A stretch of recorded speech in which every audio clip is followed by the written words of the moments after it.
Hi అండి అందరికీ. Please subscribe my channel. ఈరోజు మనం చేయబోయే స్పెషల్ నూడిల్స్. దాని ప్రిపరేషన్ అంటే ఇప్పుడు మనం చూద్దాం. ముందుగా స్టవ్ పైన ఒక ప్యాన్ పెట్టి దాంట్లో కొన్ని వాటర్ వేసుకోవాలి. దాంట్లోనే కొద్దిగా 1 స్పూన్ ఆయిల్, కొద్దిగా సాల్ట్ వేసి కొద్దిగా మరగనివ్వాలి దాన్ని. అవి కొద్దిగా మరిగాక దాంట్లో మనము ఇవి పెద్ద నూడిల్స్ కదా, దాన్ని 2 పీసులుగా చేసుకోవాలంట. మరీ పొడువుగా ఉంటే బాగోదు కాబట్టి దాన్ని ఒకదాన్ని 2 పీసులుగా చేసి వేసుకోవాలి ఇందులో. ఇవి ఎక్కువ టైం ఉండాల్సిన అవసరం లేదండి. మనకు ఒక్క పొంగు వస్తే సరిపోతుంది. ఎందుకంటే మరీ ఎక్కువసేపు ఉంటే అవి చాలా మెత్తగా అయిపోయి దగ్గరగా అతుక్కుపోతాయి మొత్తము. అవి అతుక్కోకుండానే మనము వాటర్‌లో ఆయిల్ వేస్తాం. ఇప్పుడు ఇది ఒక జాలి లాంటి గిన్నెలో వేసి దాంట్లో వేయగానే దాంట్లో చల్లనీళ్ళు వేసేసేయాలి. చల్లనీళ్ళు వేస్తే ఏంటంటే పొడి పొడిగా ఉంటుందన్నమాట, అతుక్కోకుండా. తర్వాత స్టవ్ పైన ప్యాన్ పెట్టి దాంట్లో ఒక 2 స్పూన్స్ ఆయిల్ వేసి దాంట్లోనే పొడవుగా కట్ చేసుకున్న ఆనియన్స్ వేసుకోవాలి. దీంట్లోనే ఒక 2 పచ్చిమిర్చి, కొద్దిగా కరివేపాకు, ఇవన్నీ కొద్దిగా బ్రౌనిష్ కలర్ వచ్చేంత వరకు వేయించుకోవాలి. దీంట్లోనే క్యాప్సికమ్, క్యారెట్, బీన్స్ అన్నీ వేసుకోవచ్చండి. నేను దీంట్లో వేయట్లేదు, కాకపోతే వేయొచ్చు, వేస్తే బాగుంటుంది. తర్వాత కొద్దిగా అల్లం వెల్లుల్లి పేస్ట్, కొద్దిగా పసుపు, అవి కూడా వేసి కొద్దిగా ఫ్రై చేసి దీంట్లోనే మనకు తగినన్ని ఎగ్స్ ఇందులో వేసుకోవాలి. ఎగ్ ఎక్కువగా ఉన్నా బాగుంటుందండి, ఎగ్ నూడిల్స్ కాబట్టి. ఎగ్ కనిపిస్తూ ఉండాలి మనకి, కాబట్టి ఎక్కువగానే వేసుకోండి. నేను ఇక్కడ ఒక 6 ఎగ్స్ వరకు వేసుకున్నాను.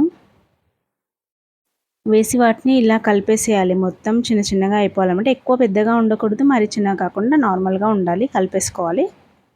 ఇవి ఇలా ఫ్రై అయ్యాక దీంట్లో నూడిల్స్ని ఇందులో వేసేయాలి. అవన్నీ కంప్లీట్గా వేసేసిన తర్వాత దీంట్లోనే ఒక 1 స్పూన్ కారం వేసుకోవాలి.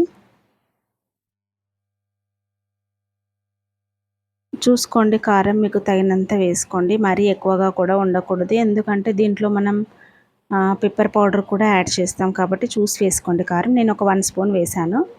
తగినంత సాల్ట్ కూడా వేసి ఇలా నెమ్మదిగా కలుపుకోవాలి.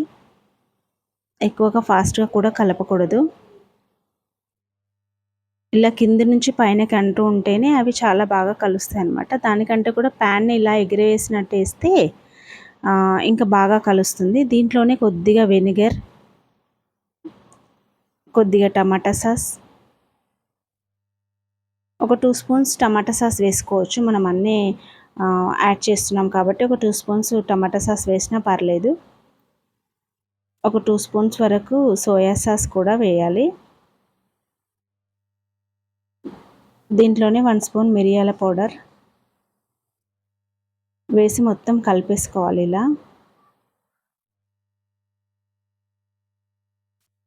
మనం కారం తగినంతగా వేసుకుంటే మిరియాల పొడి కొంచెం తగ్గించి వేసుకోండి, మరీ ఘాటుగా అయిపోతుంది. మీరు మరీ ఎక్కువగా అప్పుడు ఘాటుగా అయిపోతే కొద్దిగా టమాటా సాస్ యాడ్ చేసుకోవచ్చు, పర్లేదు. కొంచెం కారం తగ్గుతుంది కదా. ఇప్పుడు దీంట్లోనే చివరగా కొత్తిమీర కూడా యాడ్ చేసుకోవాలి. అంతే, ఇక ఒక 2 మినిట్స్ ఉంచి ఆఫ్ చేస్తే సరిపోతుంది. ఇక నూడిల్స్ రెడీ. దీంట్లో వెజిటేబుల్స్ కూడా వేసుకుంటే చాలా బాగుంటుందండి. బయట నుంచి నూడిల్స్ తెచ్చుకోకుండా ఇలా ఇంట్లోనే చేసుకోండి, పిల్లలు కూడా ఇష్టపడతారు. Okay then bye.